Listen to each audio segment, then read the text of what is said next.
Yesterday, when I gave a preview for the Berlin ePrix doubleheader, I said there were 18 drivers in contention of winning the championship. Now, here we are at the end of the first race, going into the second one. There are still 14 who could win the title.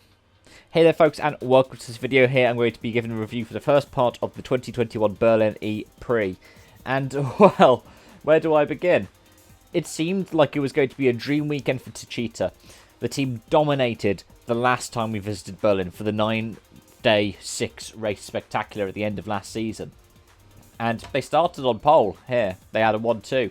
And for a while they had a 1-2 until, really, after the safety car restarted, it started to fall apart for the team. We ended up seeing Vern and Da Costa finishing way down the field. However, they still managed to get some bits and pieces to recuperate the title bid. And overall, they're still only 5 points off of the championship leading team, Jaguar.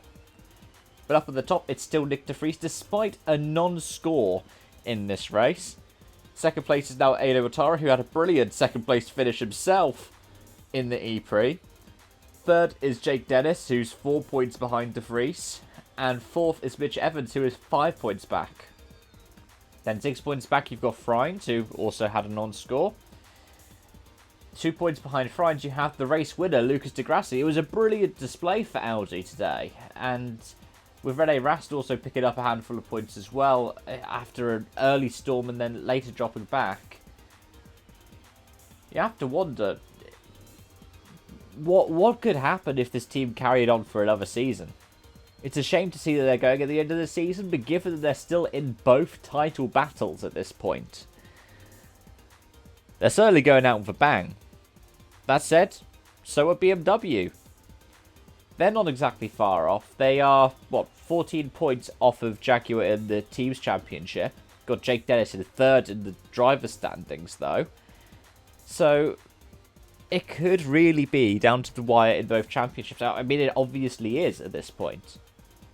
Whoever wins tomorrow could full well be the person who comes out of this weekend the champion. And I mean, that's the nature of Formula E. It's why I enjoy it so much. It's because I don't really have a particular team that I back, nor do I really have a particular driver that I back. But you get this kind of racing, and sure, the chassis may be somewhat spec, but the powertrains are all more open up, and this is what's brilliant about it.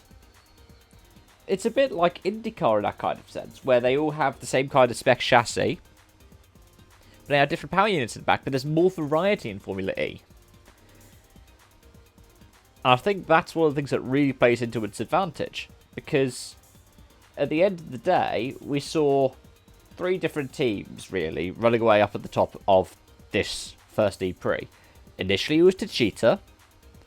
Then in the mid-stage, it was Audi. And then towards the end, Venturi properly came into it.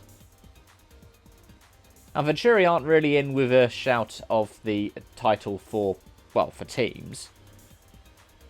But in the driver's standings, you got Edo Otara in second now. And I'm just fascinated to see how this is going to turn out. The finale will be live tomorrow, and after that race, I'll be reviewing it and giving my thoughts. All I can say is, this is going to be one interesting finale, at the very least. Thank you so much for watching. I hope to see you all again soon. Bye for now.